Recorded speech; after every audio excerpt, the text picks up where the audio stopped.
अभी सर ले रहे थे ना लगातार, आपकी क्लास लगातार सर ले रहे थे, इसलिए हमें रोका गया था। अभी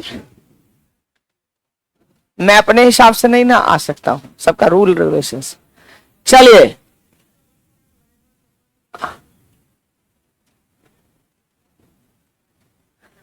कॉपी ओपन कीजिए। कहां पर थे हम लोग? शायद वाह, डिफेक्ट ऑफ विजन, दृष्टि दोष हो गया था ना, पूरा पढ़ा दिए थे। देख लो, कॉपी दिखाइए तो इसमें आई हुई है, तुम्हारा भी सीटेट हो गया है तो मैथ्स के लिए आती, वर्णात्मक पढ़ा दिए थे, सब कुछ हो गया था। ठीक है, सब हो गया था, पांचवी दृष्टि दोष हो गया था ना। चलिए एक बार पढ़ लीजिए, हमें पढ़ाना है अपवर्तन। ऊपर हेडिंग दे दो, अपवर्तन भी हो गया था, हो गया था, देख लो उसमें अपवर्तन देख लो। तारे का टिमटिमाना नहीं हुआ है, वो पूर्ण आंतरिक परावर्तन हुआ था, प्रकीर्णन हो गया। ठीक है, ऊपर में लिख लो प्रकाश का अपवर्तन। दर्पण इसके बाद है refraction of light, refraction of light, ध्यान से सुनिएगा इसमें। रिफ्रैक्शन ऑफ लाइट में क्या होता है? Refraction of light,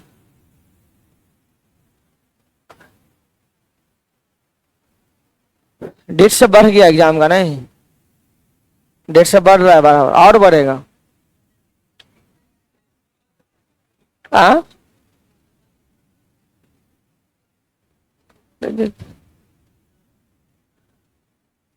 refraction of light, बात नहीं की, यहां बोर्ड को देखिए। रिफ्रैक्शन ऑफ लाइट में क्या होता है, यहां देख लो। ये हमारा ऊपर मान लो कि हवा है, नीचे मान लो पानी है, और प्रकाश हवा से चलकर किस में जा रहा है? जो ही सतह पे आएगा तो क्या होता है, इसको मूल रास्ता ये है, इसको जाने का रास्ता ये है, लेकिन प्रकाश क्या होता है, अपने मूल रास्ता से विचलित हो जाते हैं, कुछ मुड़ जाते हैं। प्रकाश क्या हो जाते हैं, जैसे बॉम्बे से बिहार से जाएंगे दिल्ली तो भटक जाएंगे ना, भटकेंगे कि नहीं भटकेंगे, रास्ता विचलित होता है। उसी तरह प्रकाश जब एक माध्यम से दूसरे माध्यम में प्रवेश करती है तो अपने मूल रास्ता से क्या हो जाती है, विचलित हो जाती है, भटक जाती है, मूल रास्ता से डिविएट। इसी घटना का नाम है प्रकाश का अपवर्तन। बात समझ में आ गया? अपवर्तन एक घटना है। इसमें पूछेगा अपवर्तन क्या हुआ, कहना सर मुड़ जाना अपवर्तन कहलाता है। तो नोट ऑफ प्लेस, जब प्रकाश की किरणें, जब प्रकाश की किरणें, इसको इधर करना पड़ेगा, कैमरा नहीं आ रहा है। जब प्रकाश की किरणें एक माध्यम से दूसरे माध्यम में प्रवेश करती है, जब प्रकाश की किरणें एक माध्यम से क्या दूसरे माध्यम में प्रवेश करती है, तब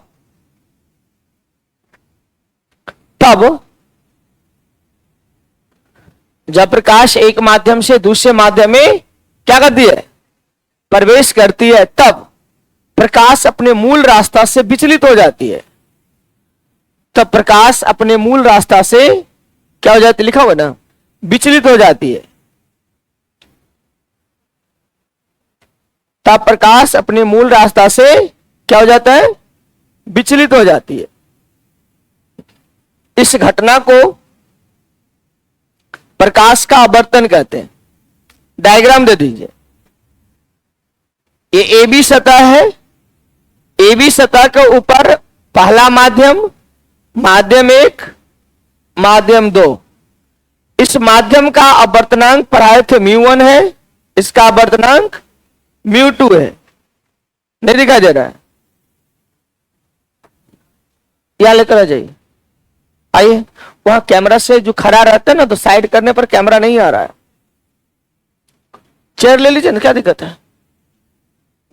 ठीक है, आप लोगों को दिखाई दे रहा है ना, दिक्कत हो रहा है? इसका और इधर कर दे क्या, खींचो तो इसको वो इधर बीच में लो तो, क्योंकि वहां पर साइड में खड़ा होने पर चेहरा नहीं आ तो लोगो। अच्छा वहीं से रहने दो, आ जाओ ना यहाँ पे, आ जाओ ना यहाँ, ये लड़के यहाँ पे आ जाओ ना, हो जाएगा बस। चलिए यहां पर हमने क्या किया, गौर से देखोगे ये हमारा माध्यम है, पहला माध्यम जिसका आप वर्तनांक कितना लिए μ1। हवा रहेगा तो म्यू का वैल्यू 1 होगा, पानी रहेगा तो 1.33 होगा। अब ये मान लो कि लंब है, अब यहां देखिए ये लाइट ऐसे आ रहा है, ये आपतित हुआ, लाइट अंडो कहां चला के, यहां देखिए बोले ये लाइट ऐसे आपतित हुआ इस पे, एम लाइट एम ओ, इसको जाना चाहिए था सीधा ऐसे, ठीक है ना, लेकिन क्या हो जाएगा ये ऐसे नहीं जाकर के इससे विचलित हो गया। बात समझ में, ओ एस किस दिशा में चला गया, ओ एस दिशा में, किस दिशा में जाना था, किस दिशा में, सीधा ओटी दिशा में जाना था, किस दिशा में, ओटी दिशा में, लेकिन चला गया किस दिशा में, ओ एस दिशा में। तो ये जो प्रकाश मुड़ गया, ये ऐसे जाना था ऐसे मुड़ गया, तो इस घटना का क्या नाम हो जाएगा, प्रकाश का आवर्तन। इसमें ये कौन हो जाएगा, आपतन कोण आई, अपवर्तन कोण, परावर्तन नहीं आवर्तन कोण। दिखाइए तो इसको डायग्राम में, क्योंकि वहां पर स्नेल का नियम देखे कि टेस्ट में दिया हुआ है आपका, पूछा है पिछले साल एग्जाम में पूछ दिया है, इसलिए लेवल को मेंटेन करके रखिए। दिक्कत हो रहा है, हटाइए तो बॉयस को हटाओ, गीत इधर, ठीक है। अब चलिए कोई बात नहीं, लिखिए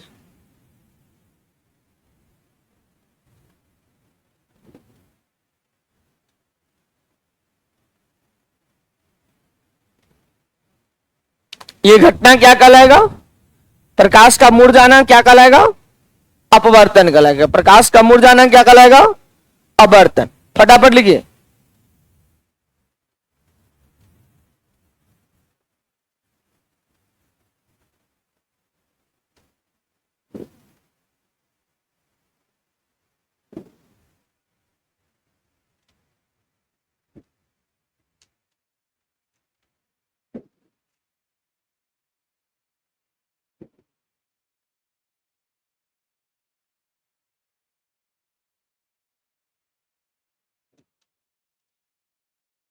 हो गया।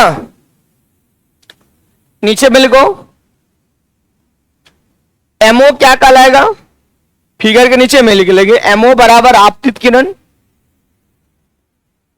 एमओ कौन सी किरण है, आपतित किरण। ओएस क्या हो जाएगा, अपवर्तित किरण, अपवर्तित किरण। और इसको मान लो एन और एन डैश अभिलंब, एन और एन डैश अभिलंब हो जाएगा। आई जो हो जाएगा आपतन कोण हो जाएगा, आपतन कोण।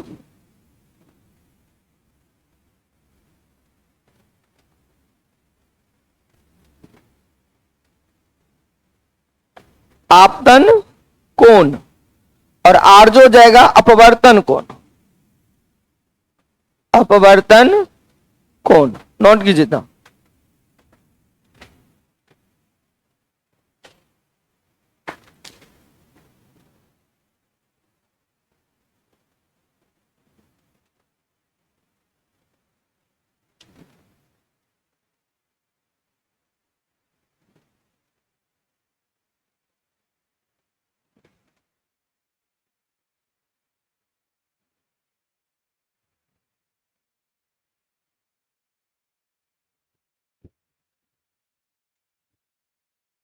आगे बढ़े, फिर पॉइंट करके लिखिए।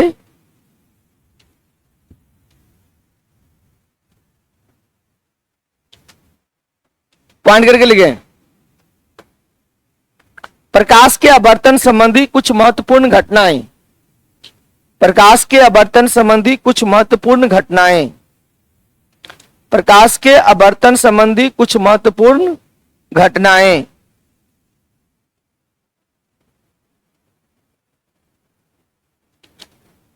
प्रकाश के अपवर्तन संबंधी कुछ महत्वपूर्ण घटनाएं। नंबर 1,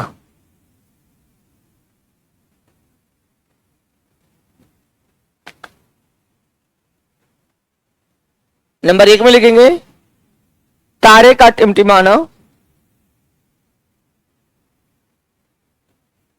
तारे का टिमटिमाना किस घटना का उदाहरण है? प्रकाश के अपवर्तन के कारण है, ठीक है ना। दूसरा पॉइंट लिखेंगे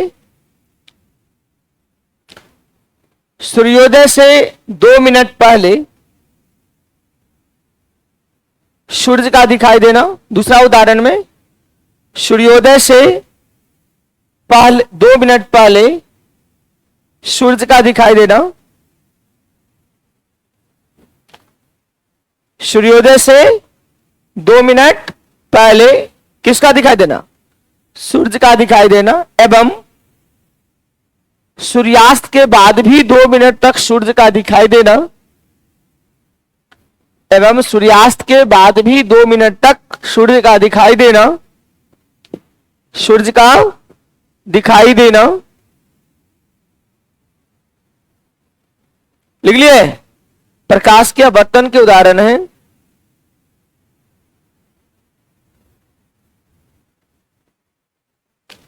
लिख लिया? लिख लो। द्रव में अंशतः डूबी हुई कोई क्षण। द्रव में, फिर नेक्स्ट पॉइंट, नेक्स्ट एग्जांपल लिखोगे, द्रव में डूबी हुई, द्रव में अंशतः, द्रव में अंशतः डूबी हुई सीधी छड़ का टेढ़ी दिखाई देना। द्रव में अंशतः डूबी हुई किसी सीधी छड़ का टेढ़ी दिखाई देना प्रकाश के अपवर्तन के उदाहरण है। लिख लिया? अरे यहां देखो, ये पानी है ना, पानी में से सीधा छड़ डालोगे ना तो रहेगा सीधा, लेकिन दिखाई देगा तुमको टेढ़ा। टेढ़ा हो नहीं जाएगा, टेढ़ा दिखाई देता है। किसके कारण? हाँ, तो क्या लिखो? द्रव में अंशतः डूबी हुई सीधी छड़ का टेढ़ी दिखाई देना प्रकाश के अपवर्तन के कारण होता है। फिर लिखो, देखोगे कि पानी में जब सिक्का डाल देते हो तो ऊपर उठा हुआ लगता है, नहीं, या बाल्टी में पानी रखा रहता है तो पेंदी किधर रहता है? ऊपर, उठ नहीं जाता है, उठा हुआ। तो लिख लो पॉइंट करके, पानी से भरे किसी बर्तन की पेंदी में, पानी से भरे किसी बर्तन की पेंदी में, पानी से भरे किसी बर्तन की पेंदी में पड़ा हुआ सिक्का या रखा हुआ सिक्का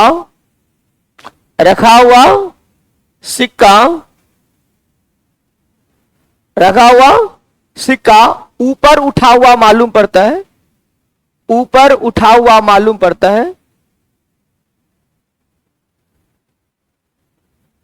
ऐसा प्रकाश के अपवर्तन के कारण होता है। ऐसा प्रकाश के अपवर्तन के कारण होते हैं। आगे बढ़े, नेक्स्ट पॉइंट्स, हेडिंग दे दे, प्रकाश के अपवर्तन के नियम।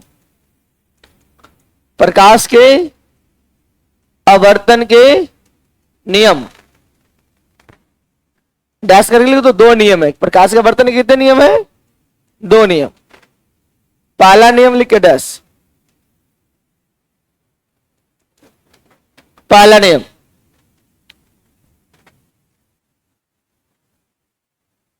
पहला नियम लिखेंगे। अभी कौन कौन था? एक था आपतित किरण, एक क्या था? अपवर्तित किरण, एक था अभिलंब। तीनों एक ही तल में है। तो लिखो पहला नियम लिखे दस, आपतित किरण, आपतित किरण लिखी, कॉमा अपवर्तित किरण। पहला क्या लिखो? आपतित किरण, कॉमा अपवर्तित किरण एवं अभिलंब, एवं क्या? अभिलंब। तीनों एक ही तल में होते हैं, फिर से मिला लो, आपतित किरण कॉमा, आपतित किरण के बाद अपवर्तित किरण एवं अभिलंब, तीनों एक ही तल में होते हैं। हो गया। दूसरा नियम लिखो,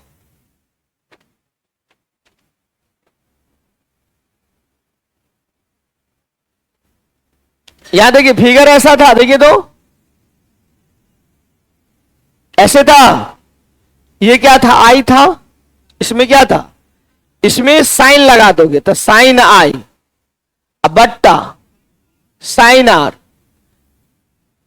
ये दोनों का अनुपात किसका, साइन आई और का अनुपात एक नियतांक होता है। क्या होता है, नियतांक होता है। लिख लो, आपतन कोण की जया, दूसरा नियम में आपतन कोण की जया, ऐसे आपतन कोण की जया ब्रैकेट में साइन आई तथा अपवर्तन कोण की जया, अपवर्तन कोण की जया मतलब साइन आर, आपतन कोण की जया तथा अपवर्तन कोण की जया साइन आर। आपतन कोण की जया में क्या होगा, साइन आई, अपवर्तन कोण की जया मतलब साइन आर का अनुपात, आपतन कोण की जया एवं अपवर्तन कोण की जया साइन आर का अनुपात किसी दो माध्यम के लिए, फिर से मिला लो, the ratio of sine i to sine r is constant for the two given mediums, that क्या लिखा, आपतन कोण की जया एवं अपवर्तन कोण की जया का अनुपात किसी दो माध्यम के लिए नियतांक होते हैं। किसी दो माध्यम के लिए क्या होते हैं, नियतांक, कांस्टेंट होते हैं।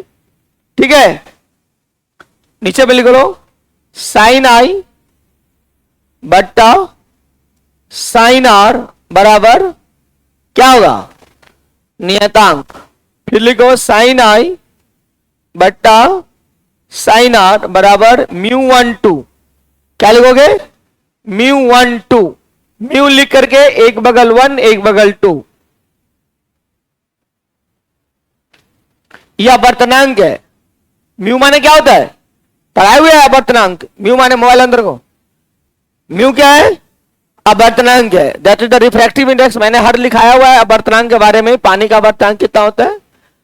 तो नीचे में लिख लो, इस नियम को स्नेल का नियम भी कहते हैं, ये आपको टीआर में पूछा हुआ है। इस नियम को स्नेल का नियम भी कहते हैं, इस नियम को स्नेल का नियम भी कहते हैं। एक बार पढ़ लीजिए इसको, कॉपी पढ़ लीजिए। अब बर्तन की कहानी आपका कदम है, आगे पढ़, एक बार पढ़ लीजिए शुरू से, अब बर्तन को पढ़िए।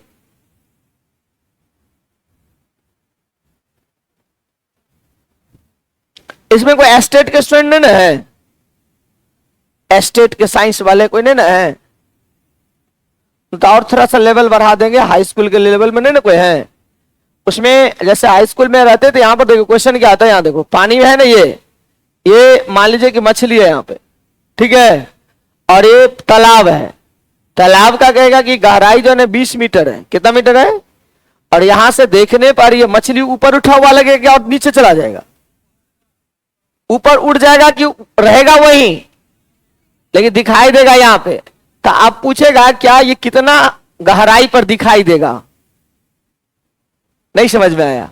ए लड़की देखती है, ये पूरा हाइट कितना है और ये कितना पे दिखाई देगा, तो 20 को पानी का बर्तन कितना होता है, पानी में रखा हुआ ना, 4/3, 4/3 से भाग दे देंगे तो 3 चला जाएगा ऊपर, 15 मीटर, ये कितना पे दिखाई देगा, 15 मीटर, बस हो गया आंसर। तो आप में नहीं पूछेगा वो आप हाई स्कूल के एग्जाम में पूछता है आपको। मेरी बात समझे कि नहीं, मैं इससे पहले भी पढ़ाया था, तो कुछ बच्चे हाई स्कूल के थे इसलिए उसमें लिखा दिया है हमने आपको, पुराना बैच में ये लिखा होगा, कैसे निकालना है समझ में आ गया ना। मान लो कि ये हमारे पास एक बाल्टी है या बर्तन है, गिलास है, इसमें हम नारियल या कोई तेल डाल, बर्फ डाल दिए, या आप पेपर वेट देखो ना, पेपर वेट ग्लास नहीं होता है। मान लो कि ये सिक्का है, इस पर हमने ग्लास का एक स्लैब रख दिया ऐसे करके, ठीक है, और ये हाइट जो है आपका 10 मीटर है यहां से यहां तक।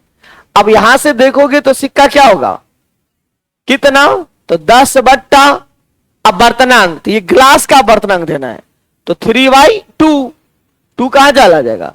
अब मान लीजिए 12 मीटर है, कितना, अच्छा 10/3 है, तो 10 दूनी 20/3, 3 छक 18, यानी 6.66 मीटर पर ये दिखाई देगा। बात समझ में आ गया कैसे निकाला जाता है, ठीक है। एक बार पढ़ लीजिए, आप कॉपी पढ़िए।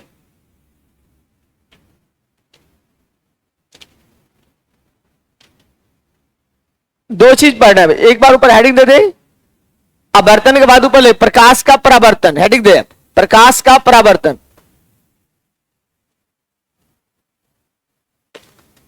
प्रकाश का, इसी में मिरर आएगा और अब लेंस पर आना, दो चीज, प्रकाश का परावर्तन, reflection of light, reflection of light, प्रकाश का परावर्तन।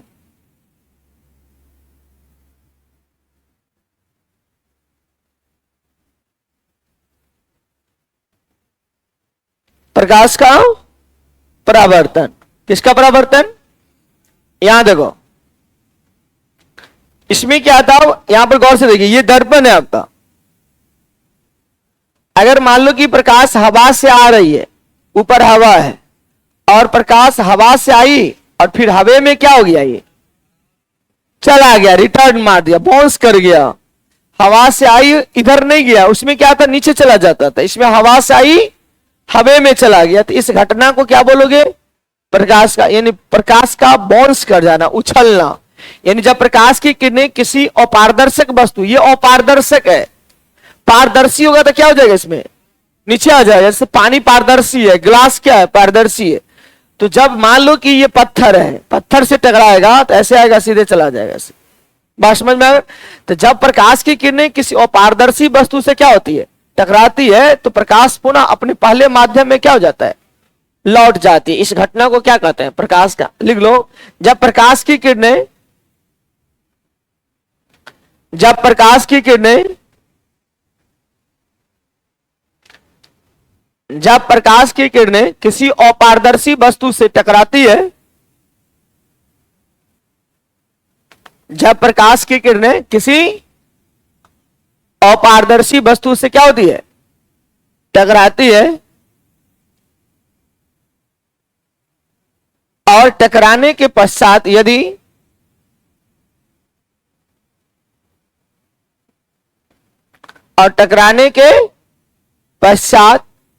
यदि प्रकाश उसी माध्यम में लौट जाती है,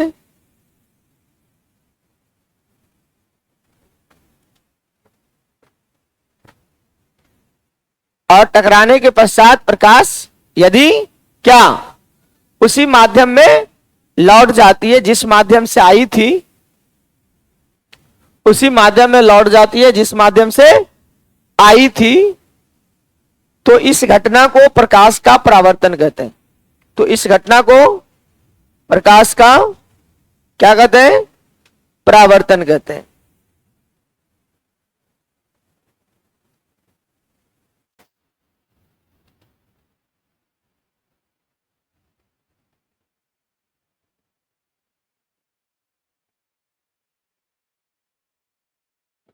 लिख लिए, फिर पॉइंट करके लिखो, लिख लो। दर्पण, दर्पण प्रकाश के परावर्तन के सिद्धांत पर कार्य करते हैं। दर्पण किस सिद्धांत पर काम करेगा, प्रकाश के परावर्तन के सिद्धांत पर कार्य करते हैं। दर्पण दिख रही है, प्रकाश के परावर्तन के सिद्धांत पर कार्य करती है।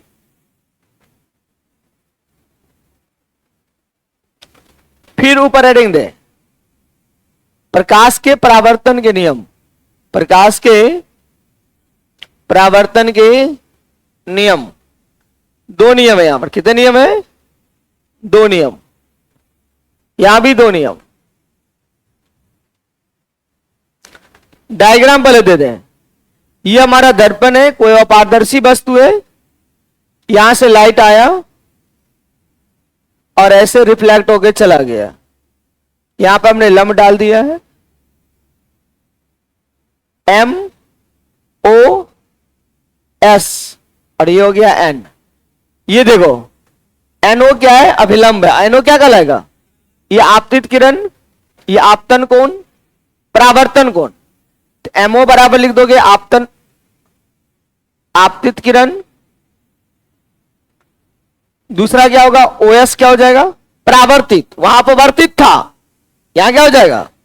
परावर्तित किरण। I हो जाएगा आपतन कोण, R हो जाएगा परावर्तन कोण। क्या अपवर्तन कोण? परावर्तन कोण। कौन सा कोण? नोट कर, डायग्राम पर ले ले, तब लिखेंगे नीचे पहला नियम दूसरा नियम।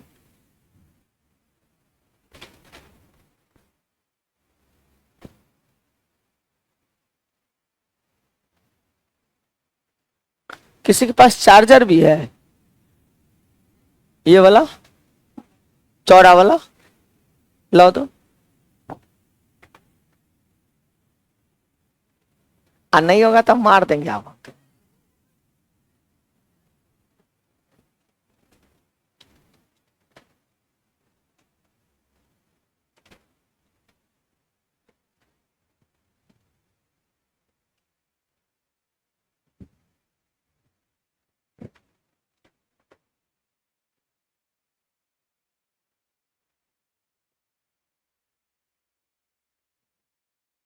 लिख लिए?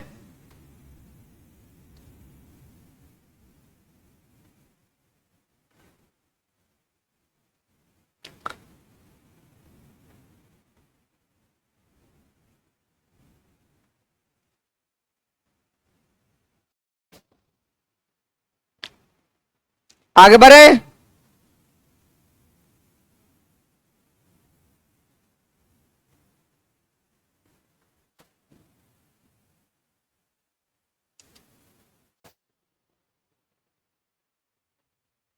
हो गया?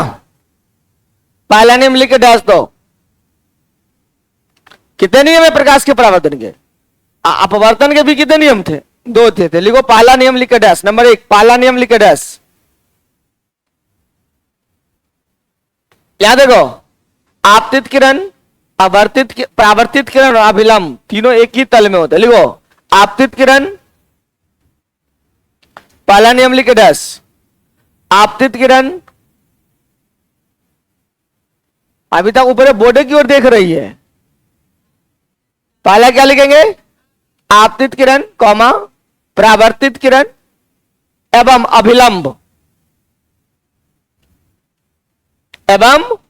अभिलंब, तीनों एक ही तल में होते हैं। यही क्वेश्चन पूछा हुआ था। एक तल में होते हैं कि दो तल में होते हैं कि तीन तल में होते हैं? किस तल में होते हैं?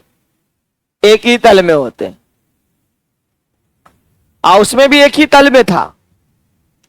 और यहां पर एक खास बात है, अगर ये 30 डिग्री होगा तो ये भी 30 होगा, अगर ये 50 होगा तो ये भी। वहां पे बात नहीं है। इस आपतन कोण और परावर्तन कोण दोनों आपस में बराबर होते हैं। दूसरा नियम लिख डैश। ले लेंगे? क्या बात कर रहे हैं? कुछ पूछ रहे हैं?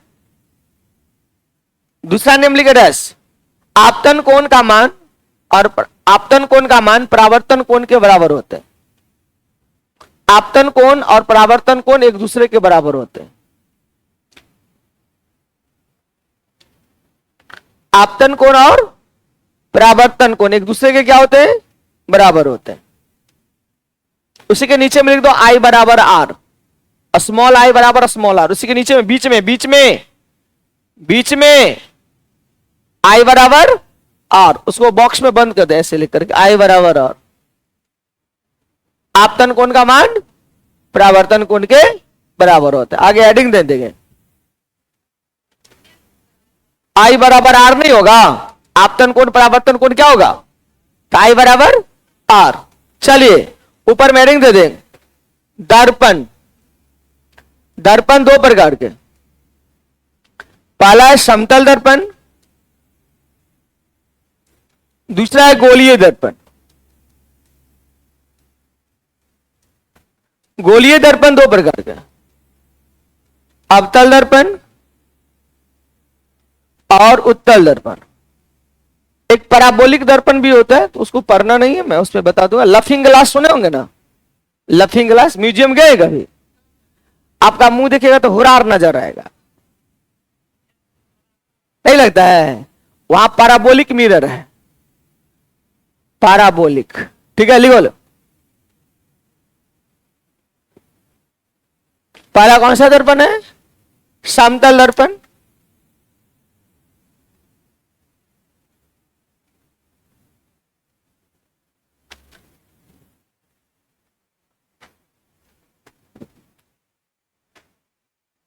कहां से खींच रही है ये कहां से खींची? यहां से लाइन खींचेगी ना, तो पहले इसको खींचवे नहीं किया, वहां से खींच रही है, पहले ये नहीं खींचेगी ऐसे, तब ना हो गया। दर्पण कितने प्रकार के? अब मान लो किसी किसी बुक में दे देगा कि दर्पण 3 प्रकार के, समतल दर्पण, अवतल दर्पण और, तो उससे कोई फर्क नहीं पड़ता, ठीक है ना, कोई नहीं। लेकिन आपका मेनली कितना हो गया? गोलीय दर्पण। अब यहां पर देखो दर्पण की खास विशेषता देखो, सबसे इंपोर्टेंट बात देखो। अब यहां से क्वेश्चन क्या उठाएगा, क्वेश्चन क्या उठा, तो उस पर ध्यान दो। दर्पण जब भी होगा, कोई भी दर्पण हो, आभासी प्रतिबिंब बनेगा ही, फिक्स है वो। वास्तविक बने ना बने, क्या होगा? वो फिक्स है। इसका मतलब समतल दर्पण में कौन सा प्रतिबिंब? अवतल में, उत्तल में। बस याद रखना, इस ये जो कम वक्त है, इसमें अवतल, इसमें वास्तविक और आभासी दोनों बनेगा। किसमें? इसमें हमेशा आभासी, हमेशा आभासी, इसमें वास्तविक आभासी दोनों। लेकिन आभासी है कि नहीं है, समझ रही है? कराओ।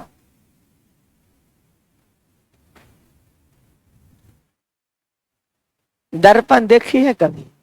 कहां देखी है? घर में। कौन सा दर्पण है? आगे आगे मत बोलो। हाँ,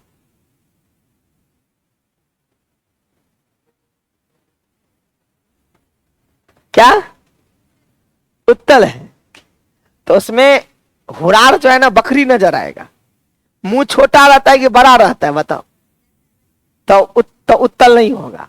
उत्तल जब ही होगा तो बाघ जो है ना, बिल्ली बन जाएगा, बाघ बिल्ली बनेगा। किसमें? इसमें क्या होगा? बाघ बाघे रहेगा। बात समझ में आ गया? तो इसका मतलब उत्तल नहीं है। कौन सा दर्पण है? बैठ जाओ। दो तरह के क्वेश्चन आएंगे, चेहरे देखने के लिए, हला नहीं, चेहरे देखने के लिए समतल दर्पण, दाढ़ी बनाने के लिए अवतल दर्पण, और साइड मिरर में। समझ में आ गया? ध्यान सुनोगे। लुकिंग ग्लास मतलब ऐना, ऐना को दूसरा नाम है लुकिंग ग्लास, चेहरा देखने के लिए, ठीक है, और दाढ़ी बनाने के लिए साइड मिरर में, ठीक है। चलिए बात, अच्छा खड़े हो जाओ। यदि प्रतिबिंब आभासी बनता है तो दर्पण क्या होगा? ऑप्शन बताओ। मोबाइल, मैं ज्यादा बात नहीं कर रहा हूं, ऑप्शन बोलना है। समतल दर्पण, अवतल दर्पण, उत्तल दर्पण, तीनों हो सकता है। क्या लिखा? तीनों हो सकता है। वैसा दर्पण, क्वेश्चन का लेवल बढ़ा रहा हूं, धीरे धीरे केवल क्वेश्चन पे जा रहा हूं। क्या क्वेश्चन पूछ रहा है वो बात करो। यदि प्रतिबिंब वैसा दर्पण जिसमें केवल आभासी बनता है, हल्ला नहीं, आपसे नहीं पूछा जा रहा है, शांत से सुनिए पहले। यदि प्रतिबिंब हमेशा आभासी बनता है तो दर्पण होगा, बताओ? समतल उत्तल होगा। बहुत अच्छा जवाब, समतल भी होगा, उत्तल भी होगा। एक से ज्यादा ऑप्शन में जाएंगे नहीं, या ऑप्शन सी में रहेगा ए और बी दोनों, न तो एक से अधिक ऑप्शन। समझ में आ गया? यदि प्रतिबिंब वास्तविक बनता है अवतल, और खास बात देखो इधर, इसमें बाघ जो है बिल्ली दिखाई देगा, सॉरी बाघ बाघ दिखाई देगा, बाघ बाघ बिल्ली दिखाई देगा, इसमें बाघ बिल्ली दिखाई देगा। और इसमें तो दोनों बनेगा ना, वास्तविक बनेगा, आभासी बनेगा। अगर आभासी बनेगा तो बाघ जो है ना घोड़ा दिखाई देगा, बड़ा बड़ा। कुत्ता जो है बाघ बनेगा, बिल्ली हाथी बन जाएगी। मतलब आभासी यहां भी बन रहा है, आभासी यहां भी बन रहा है, आभासी यहां। तो तीनों का आभासी में क्या अंतर है? यहां पे जितना बड़ा वस्तु है उतना बड़ा प्रतिबिंब, यहां पे प्रतिबिंब छोटा बनेगा और यहां पे प्रतिबिंब बराबर है। This is the differences between the आभासी प्रतिबिंब। यही क्वेश्चन पूछता है आपसे, पूछा हुआ है, पूछेगा यही क्वेश्चन। अगर दर्पण से उठाएगा तो यही पूछता है, ठीक है। और वास्तविक होगा तो आंख मूंद कर इसी में मारना है। ये बिचला है ना अवतल, अवतल में दुन्नू बनता है, समझ में आ रहा है? अभी पूछेंगे अवतल दर्पण में दोनों बनता है, वास्तविक बनता है, आभासी बनता है। और आभासी प्रतिबिंब होगा तो सीधा होगा, आभासी प्रतिबिंब सीधा होगा, वास्तविक प्रतिबिंब। फिर क्वेश्चन घुमाएगा। अभी क्वेश्चन, अभी दर्पण पढ़ा नहीं रहा हूं, पहले ऐसे ही पढ़ा देता हूं, पहले समझ लो। पहले टाइम मेरे पास कितना है देखो तो 1 घंटा बचा, आधा घंटा है कि नहीं है? कितना बज रहा है? 6, आधा घंटा। यहां देखो दर्पण कंप्लीट 1 हो जाएगा। यहां देख लो, पहले मैं पे पूरे दर्पण का समराइज कर देता हूं, सब क्वेश्चन बन जाएगा। यहां से देख लो, समतल दर्पण होगा। पहले सुनो, पहले अगर प्रतिबिंब सीधा है, प्रतिबिंब सीधा है और वस्तु से बड़ा है, हल्ला नहीं करना है, एकदम हाथ उठाओगे। प्रतिबिंब सीधा है, सीधा प्रतिबिंब क्या है? सीधा एवं बड़ा है, हाथ उठाओगे। दर्पण क्या होगा? तो लोग सही में हुरार हो, हाथ बोले उठाने के लिए, मुंह बोल लेते हैं उठाने के लिए है? दर्पण क्या हो जाएगा? अवतल होगा। सीधा मतलब होता है आभासी, जब ये सीधा होगा आभासी हो जाएगा। आभासी में बड़ा अवतल, आभासी में छोटा, आभासी में बराबर समतल। जब ये उल्टा है तो आंख मूंद करके मारो, क्या? अवतल। उल्टा हो, उल्टा बड़ा बने, उल्टा छोटा बने, उल्टा बराबर बने, लेकिन उल्टा हो। उल्टा माने वास्तविक, वास्तविक छोटा भी हो सकता है, वास्तविक बड़ा भी हो सकता है, और वास्तविक बराबर भी हो सकता है। क्या मारोगे? खत्म हो गया दर्पण का मेन कहानी, खत्म। जहां से क्वेश्चन उठाएगा, बात समझ में आया? वास्तविक जब भी होगा तो वास्तविक हमेशा क्या होगा? उल्टा होगा। उल्टा बड़ा हो, छोटा हो या बराबर हो, कुछ है, लेकिन वास्तविक है ना। आंख मूंद करके इसमें मारो, अवतल में मारो। नहीं समझ में आ रहा है? मैं पूरा फैक्ट बता रहा हूं, अभी पूरी कहानी बता रहा हूं, समझ रही है? खड़ा हो जाओ, बताओ क्या बताऊं अभी तक? अभी तक क्या बताया दर्पण में? ठीक है, बराबर दिखेगा। हाँ, उल्टा सीधा बोला, हाँ। बड़ा दिखेगा, बड़ा छोटा दिखता है, यानी कि प्रतिबिंब छोटा बनेगा। ठीक है, सीधा होगा कि उल्टा होगा? नहीं, इसमें सीधा बनेगा कि उल्टा बनेगा? क्यों? हम बोल क्यों? क्योंकि आभासी प्रतिबिंब बन रहा है ना। यहां भी आभासी है, यहां भी आभासी है। आभासी जब ये होगा तो हमेशा सीधा होगा, और यहां आभासी भी बनेगा, वास्तविक बनेगा। जब आभासी बनेगा तो सीधा होगा और बड़ा होगा, वास्तविक बनेगा तो उल्टा होगा, और उल्टा होगा तो बड़ा भी हो सकता है, छोटा भी हो सकता है, बराबर भी हो सकता है। समझ में आ गया? कोई कंफ्यूजन नहीं है? आप लोग में कोई कंफ्यूजन है? नया नया है क्या? लग तो रहा है, चिलकुट है। खड़ा हो जाओ, खड़ा हो, इधर आओ, इधर नजदीक में हो। हाँ वहीं पर पंखे में। क्या नाम है? कर्ण कुमार साहू। कहां घर है? कहां घर है? ये सनखेरा, बहेरी सनखेरा। अच्छा, हमारे गांव की तरफ है। कुछ समझ उमझ रहा है? इंटर में कौन सा विषय रखा था? तो कहां से समझ में आएगा? कौन बोला तुमको कॉमर्स रखने के लिए? कॉमर्स तो बिल्कुल नहीं रखा ना करो। फ्यूचर देख करके कोई चीज रखा जाता है। आगे आप में हैसियत है कि सीए करा सके, सीएस करा सके, आगे जा सके। आपको पता है कि हम अपने बच्चे को, पहले सुन लोगे तो मैं क्या बोला हूं, आपको हैसियत देख करके बात करना है। आप कितनी लंबी दूर जा रहे हो। आपको करना है डीएलएड, आपको करना है रेलवे की तैयारी, आपको करना है बैंकिंग की तैयारी, तो आप काहे कॉमर्स रखोगे? मेरी बात समझ रहे ना? हाँ आपका, हाँ हमको कॉमर्स का टीचर बनना है, +2 का टीचर बनना है, या प्रोफेसर बनना है, या सीए करना है, सीएस करना है, आईसीडब्ल्यू करना है, तब ये ना आप रखेंगे। कॉमर्स का कहीं यूज है? कोई सवाल कॉमर्स का पूछेगा इसमें? बताओ, बीपीएससी का एग्जाम होता है, यूपीएससी का एग्जाम होता है, कॉमर्स का क्वेश्चन आता है, दुइये को चीज करेगा, साइंस करेगा ना तो आर्ट्स करेगा, बस हो गया। कोशिश करो कि साइंस रखवावे। साइंस रखने के बाद क्या होता है, आर्ट्स को तुम पढ़ सकते हो, आर्ट्स के बाद जो है साइंस को पढ़ना बहुत मुश्किल है। देखोगे आईआईटीएन सब जो है ना, आर्ट्स को पढ़ करके टॉप कर जाता है।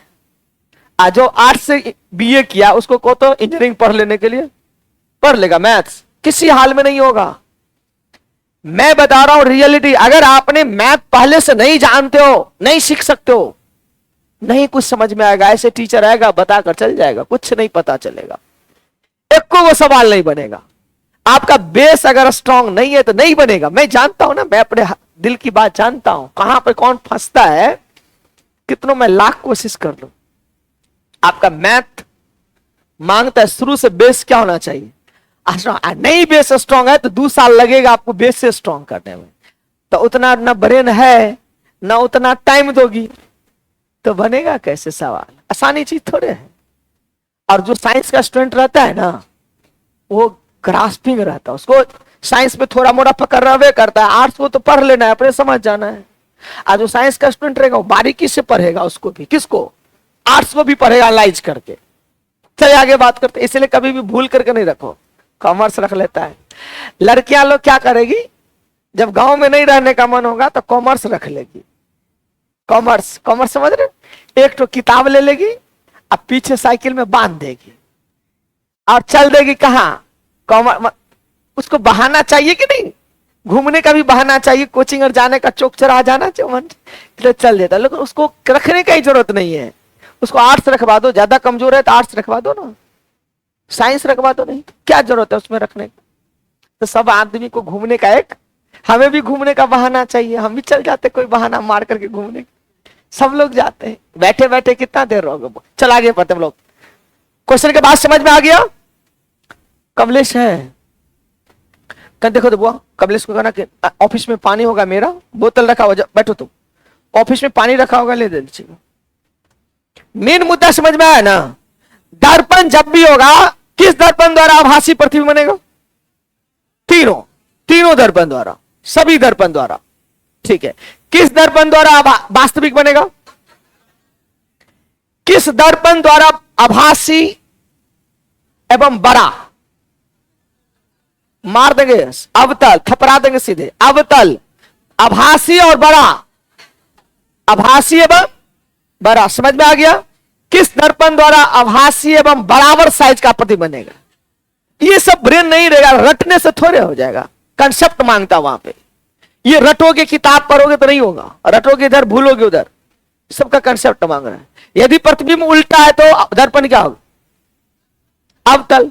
उल्टा मतलब वास्तविक, अब वास्तविक एक गो है, अवतल। क्या दिक्कत है? कुछ नहीं है। चलिए ऊपर हेडिंग दे दिए, नंबर 1, समतल दर्पण, प्लेन मिरर। चलो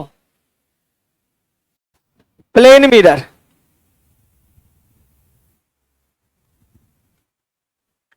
लिख लिया। यहां देखो,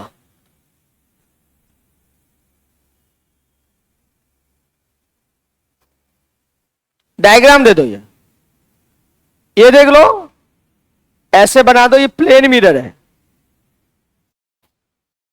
ए बी प्लेन मिरर है, ठीक है। ए बी क्या है? प्लेन मिरर है। और यहां पर देखो, ये वस्तु है,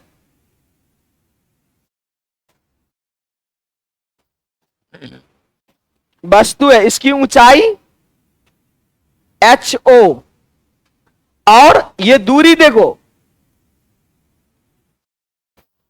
ये दूरी यू है।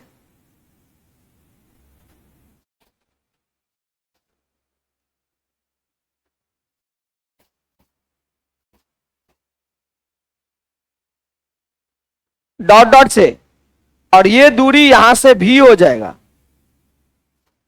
इमेज एच आई, ये प्रतिबिंब है, डॉट डॉट से बना हुआ है। इमेज किससे बना हुआ है?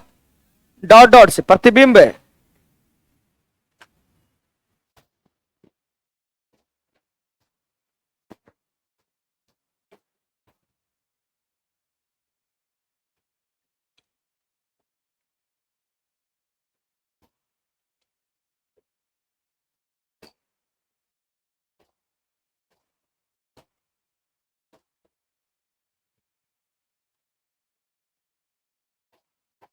देखो, जितनी दूरी पर ये है उतना ही दूरी पर ये रहेगा, ठीक है। हार्ट अटैक कर जाएगा तुम्हारा, लगता है। इससे पहले भी क्लास की है तुम, आगे में ही बैठती थी। यहां देखो, एक बित्ता पर ये है तो एक बित्ता पे ये भी रहेगा।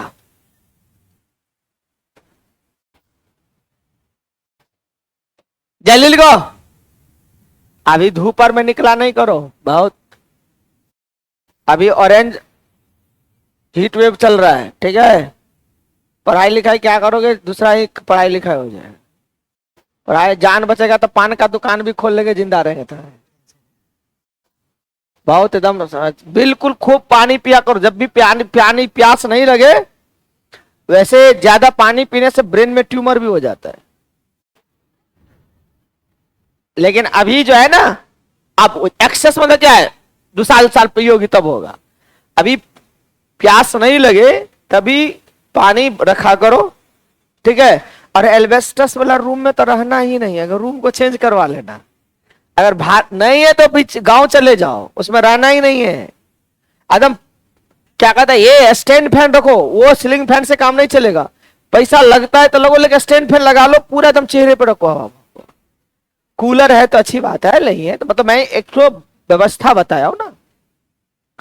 अरे जान बचेगा तब ये ना कुछ होगा। और खाली पेट तो बिल्कुल कभी नहीं रहना है, बिल्कुल खाली पेट नहीं। सुबह हो, शाम हो, दोपहर हो, पेट में कुछ ना कुछ भरा रहना चाहिए, कुछ ना कुछ खाते रहना है 2 घंटे घंटे पे, ठीक है। नहीं है तो काजू बादाम भी है तो लेते रहो, खाते रहो कुछ। अरे गर्मी रहे तो कोई मतलब है, भूख नहीं रहना है, भूखे नहीं रहना है, ठीक है। पानी ऐसे छुच्छे पानी ये पी रहे, पेट में कुछ हो नहीं है, ऐसा नहीं कुछ कर, ठीक है। अभी बहुत प्रॉब्लम, एक्सेस। स्कूल सबको बंद करे, बच्चा दहाई के दहाई बेहोश हो रहा है, धूप में नहीं निकलना है कहीं पे, ठीक है। चलो आगे बढ़ो, सुनो इधर, ये दर्पण है हमारा, समतल दर्पण है। यहां देखो, समतल, यहां देखो, ये जितना बड़ा है, अगर ये 1 फुट का लड़का है तो फोटो भी 1 फुट का होगा। यानी H O, height of object, और हाइट ऑफ, यहां देखो, एच ओ बराबर एच आई। दूसरा बात, दर्पण से वस्तु की दूरी को यू से, और दर्पण से प्रतिबिंब की दूरी को भी से, तो यू बराबर, ये दोनों बात पहले लिख लो नीचे में, एच आई बराबर एच ओ।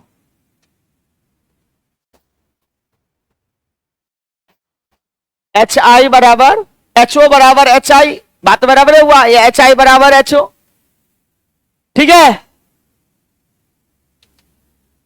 यानी वस्तु की ऊंचाई और प्रतिबिंब की ऊंचाई दोनों क्या होगा, बराबर होगा। यानी जितना बड़ा तुम दिखते हो, जितना बड़ा मुंह है उतना ही बड़ा ना फोटो देखते हो, कि छोटा बड़ा नहीं ना दिखाई दे रहा है?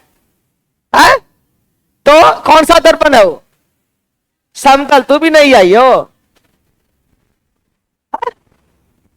पहले आते थे आप तो देखते नहीं थे हम। पीछे में बैठी रहेगी तो कैसे होगा? खाली आगे वाला आगे बैठता है, पीछे वाला सब दिन पीछे रहता है। हम आगे बढ़े। पहला देखो समतल दर्पण में क्या होगा, खास बात याद रखना। जैसे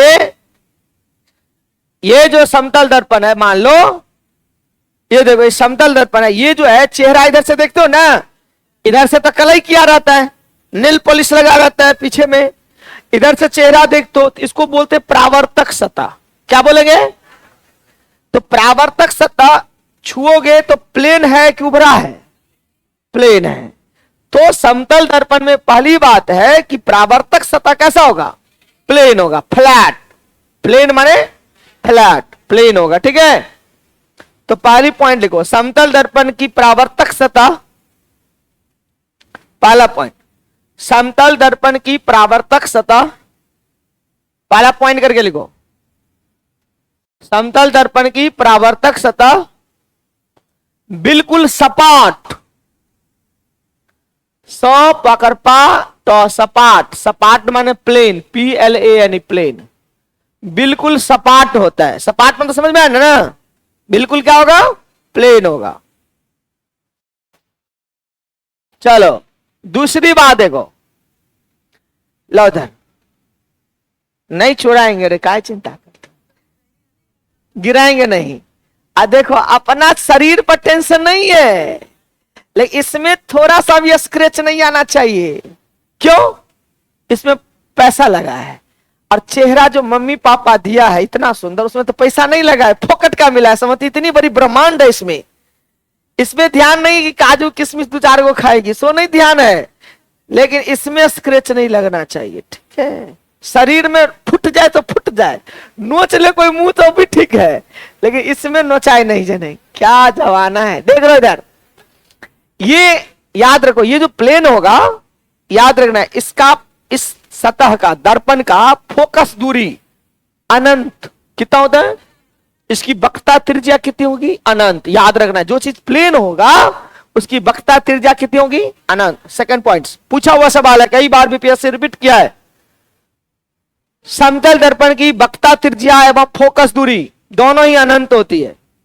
समतल दर्पण की वक्रता त्रिज्या, वक्रता त्रिज्या एवं फोकस दूरी दोनों ही क्या होती है? अनंत होती है। उसी नीचे में लिख लो, R बराबर अनंत और स्मॉल f बराबर भी अनंत, अनंत अनंत। चलो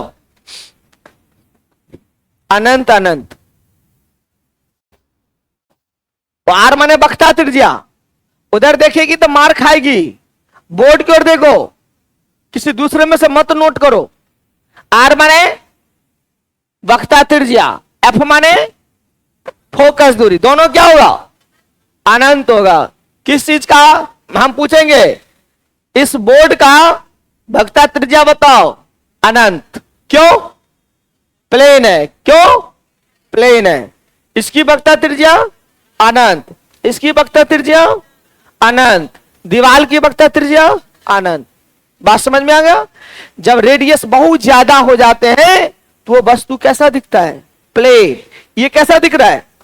क्यों दिख रहा है प्लेन? इसकी रेडियस अनंत है। बात समझ में आया? पृथ्वी कैसी है? गोल है। पृथ्वी अनंत है। पृथ्वी कैसी है?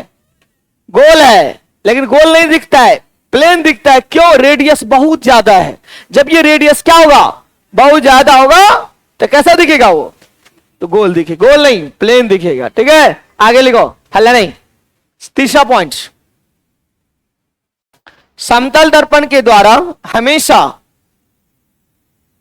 समतल दर्पण के द्वारा हमेशा आभासी, आभासी लिखे सीधा कॉमा सीधा एवं आभासी कॉमा सीधा एवं वस्तु के बराबर आकार का प्रतिबिंब बनता है, एवं वस्तु के बराबर आकार का प्रतिबिंब बनता है।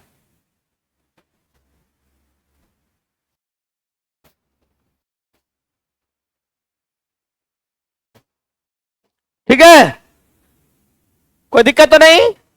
चलो, हमेशा लिखा हुआ है, हमेशा आभासी, हमेशा सीधा एवं हमेशा वस्तु के बराबर। उसमें देखो, यहां देखो, चेहरा देखो, इसमें दिखाई दे, इधर देखो, तू लोग भी देख लो, इसमें है ना चेहरा। गौर से देखो, ये चेहरा इस दर्पण पे है कि अंदर में है? सुझाई दे रहा तुमको? देखो तो ठीक से, तुम हो कहां सो, पहले देखो। तुम देखो, दर्पण पे हो कि अंदर में हो? दर्पण पे नहीं है, वो अंदर में लग रहा है। गौर से देखो ना, यहां पे क्या लग रहा है? वो लड़का क्या लग रहा है? पीछे में वहां है, इस पे नहीं ना लग रहा है। तो अब अंदर में, ठीक है। अब देखो, जितना बड़ा है उतना ही बड़ा दिखता है।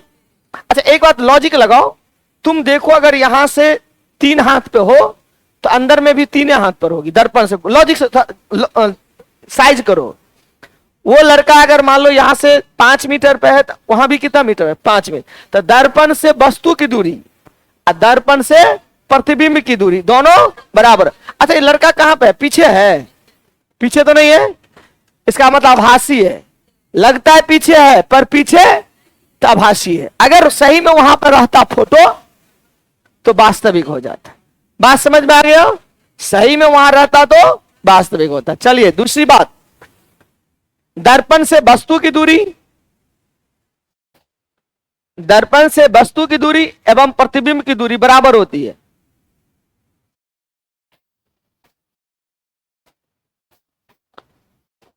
दर्पण से वस्तु की दूरी एवं प्रतिबिंब की दूरी बराबर हो। तो समझ रहे हो जी? समझ रहा है? अच्छा, दर्पण से वस्तु की दूरी एवं प्रतिबिंब की दूरी दोनों क्या होगा? साइज भी क्या होगा? बराबर होगा। चलिए आगे बात करते हैं। यहां देख लो, एक दर्पण यहां पर है और एक दर्पण यहां पर है। घर में 2 दर्पण को यहां टेबल पे ऐसे खड़ा कर देना, ठीक है? ऐसे हुल्की मारना, चोर चुहार हुल्की भी मारता रहता। ऐसे करके मारोगे तो तुम्हारा बहुत सारा फोटो बनेगा। देखो इधर, ये चेहरा है, ठीक है?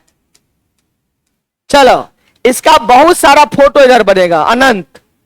ये दोनों दर्पण समांतर है, टेढ़ा नहीं होना चाहिए, थोड़ा आमने सामने, मतलब समांतर। कॉपी दो इधर। जैसे एक दर्पण ये है और एक दर्पण ये है, ठीक है? ये दोनों दर्पण को टेबल पे ऐसे खड़ा कर दो, ठीक है? और बीच में कलम को रख दो, तो इसमें भी अनंत फोटो बनेगा, इसमें भी अनंत फोटो। तो पूछेगा, जब किसी वस्तु को बात करेगी, जब किसी वस्तु को 2 समांतर समतल दर्पण के मध्य रखा जाता है तो कितने प्रतिबिंब बनेंगे? अनंत। बहुत वाइटल क्वेश्चन है, स्टार्ट करके लिखो। जब किसी वस्तु को, सॉरी, जब किसी वस्तु को, हाँ लिखो, किसी वस्तु को 2 समांतर समतल दर्पण के मध्य, समतल दर्पण के मध्य रखा जाता है,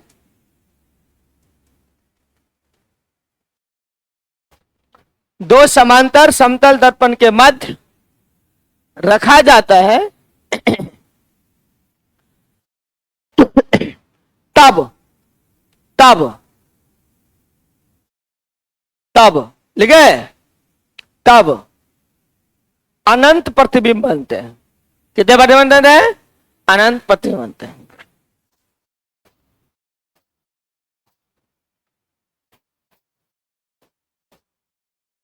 तब कितने प्रतिबिंब बनते हैं? अनंत प्रतिबिंब बनते हैं। क्या हो रहा है? अब जोड़ रही है लास्ट में।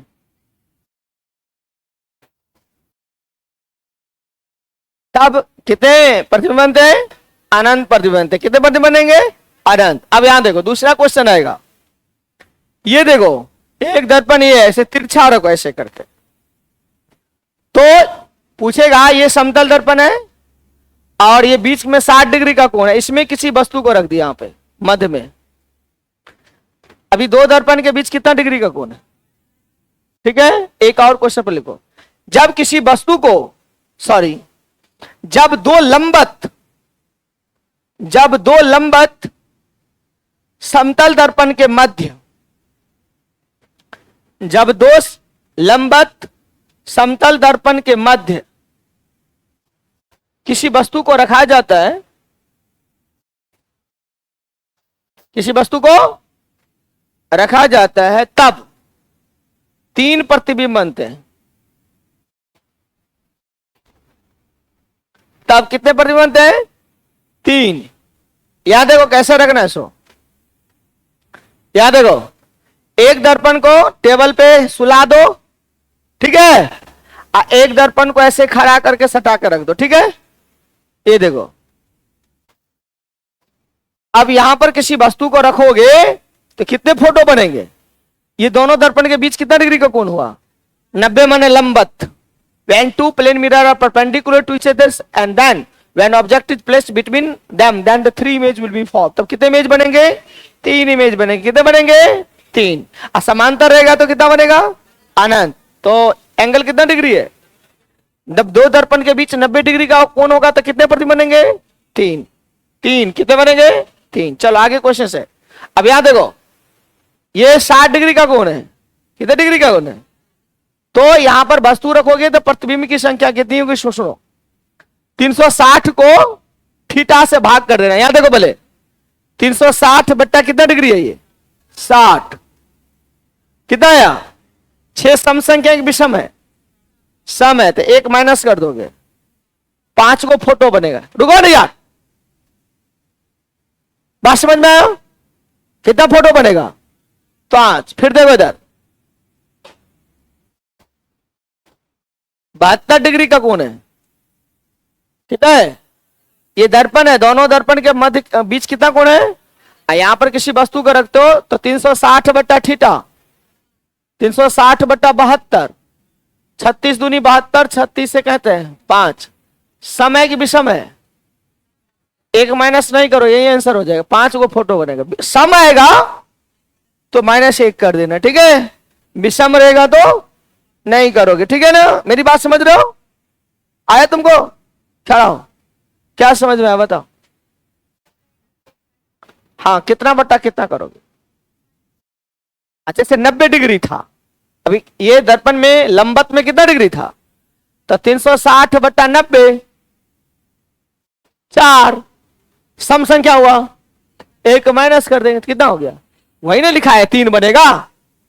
समझ में आया कि नहीं सबको? बैठो, लिख लिया?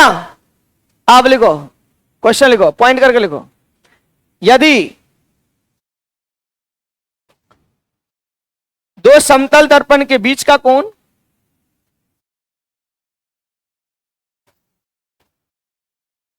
यदि दो समतल दर्पण के क्या बीच का कोण 60 डिग्री हो, कितना डिग्री? 60 डिग्री हो, तब उनके मध्य रखे गए किसी वस्तु के, क्वेश्चन है क्यों लिखो पीछे में, उनके मध्य रखे किसी वस्तु के, क्वेश्चन है ये, क्यों लिख दो? ये हमने क्या पूछा आपसे? क्वेश्चन पूछे, उनके मध्य रखे किसी वस्तु के कितने प्रतिबिंब बनेंगे? पीछे क्यों लगा दो, पहले रुक जाओ, हल्ला मत करो। सॉल्यूशन लिखो। थीटा कितना हुआ? 60 डिग्री। पहले क्या निकालोगे? 360 बटा थीटा, तो 360 बटा 60 6 क्या निकला? सम। यहां लिखेंगे इसीलिए प्रतिबिंब की संख्या बराबर 6 माइनस 1 5, ऐसे बनाना है। चलेगा? अब परीक्षा में जैसे तोड़ मरोड़ के बनाना है उससे हमको कोई लेना देना नहीं है, प्रोसेस से ही हुआ।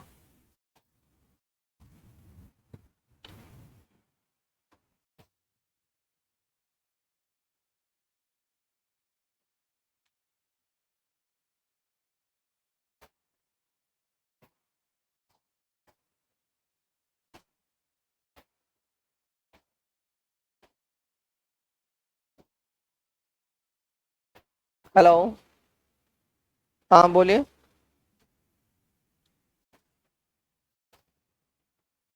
हाँ 21 तारीख से भेजिए ना, नया बैच आ रहा है शाम में 6 बजे, सुबह 6 बजे है, तो कल से उसको भेज दीजिए। ठीक है? ठीक।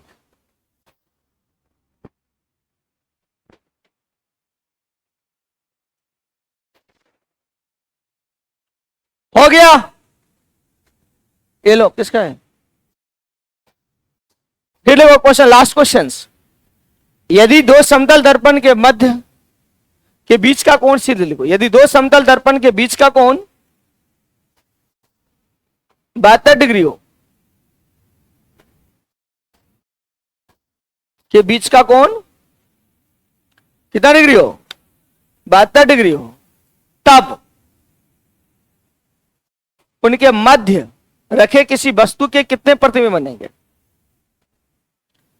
लिखो ना, पहले बात 5 करना बाद है। तब उनके मध्य रखे किसी वस्तु के कितने प्रतिबिंब क्या होगा? बनेगा। यहां देखो, थीटा कितना डिग्री हुआ? 72। तो पहले क्या निकालोगे? 360 बट्टा थीटा, तो 360 बट्टा 72, 36 से कहें 36, 36 दूनी कितना आया? 5। कौन सी संख्या है? माइनस करोगे कि नहीं करोगे? इसलिए प्रतिबिंब की संख्या बराबर सीधे 5, आंसर हो जाए। चलिए, अब तो कोई कंफ्यूजन नहीं है समतल दर्पण की कहानी। एक और लास्ट में लिखो नोट।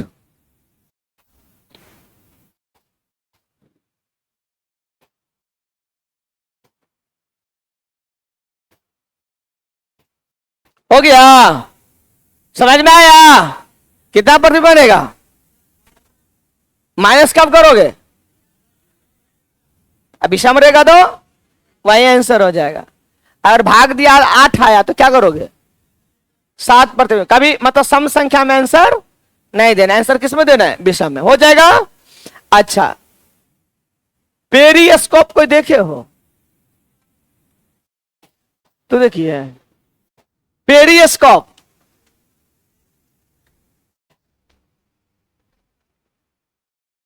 पेरिस्कोप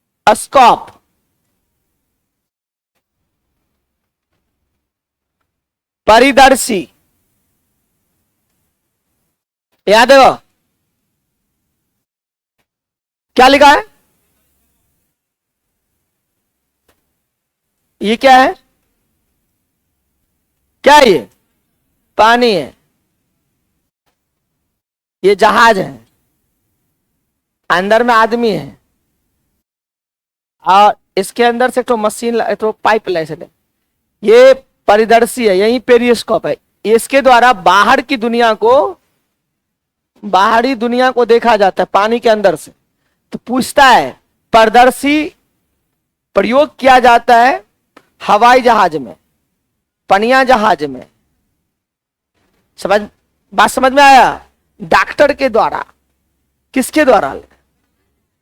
पनिया जहाज में जो रहेगा सो, यानी गोताखोर के अंदर के यूज किया। दूसरी बात, पेरिस्कोप में जो बनाने के हम लोग बनाते हैं, बच्चे सबको 10th क्लास में, 9th क्लास में, 8th क्लास के बच्चे को सिखाते हैं periscope, how will you make the periscope. Periscope बनाने के लिए समतल दर्पण का प्रयोग किया जाता है। किस दर्पण का? Point to be noted. परिदर्शी लिखो, पेरिस्कोप लिखे डैश।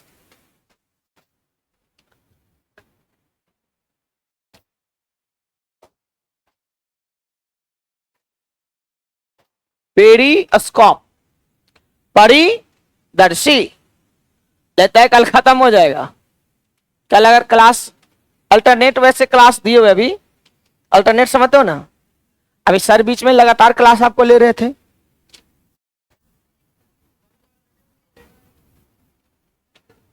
कल किसका क्लास था, परसों किसका था,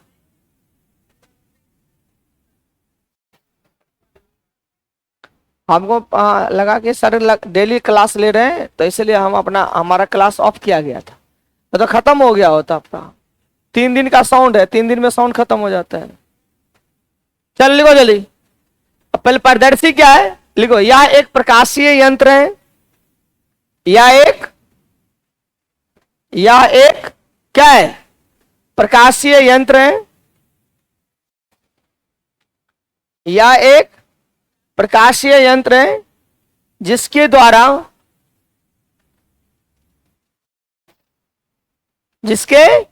द्वारा पानी के अंदर से बाहरी दुनिया को देखा जाता है। पानी के अंदर से किसको, बाहरी दुनिया को देखा जाता है।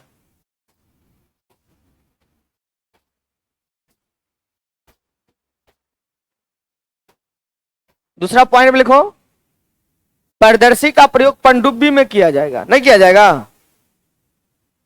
पारदर्शी का उपयोग पनडुब्बी में किया जाता है।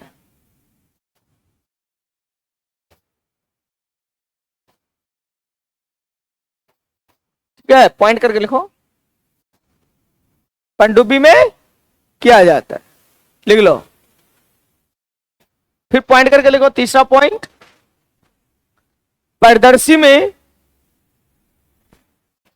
किस दर्पण का, समतल दर्पण का प्रयोग किया जाता है। पारदर्शी में समतल दर्पण का प्रयोग किया जाता है। पारदर्शी में समतल दर्पण का प्रयोग किया जाता है। ठीक है, तीसरा पॉइंट लिखो, पारदर्शी डैश प्रकाश के परावर्तन के सिद्धांत पर कार्य करते हैं। पूछेगा पारदर्शी किस सिद्धांत पर कार्य करता है, प्रकाश के परावर्तन के सिद्धांत पर कार्य करते हैं। इति वार्ता।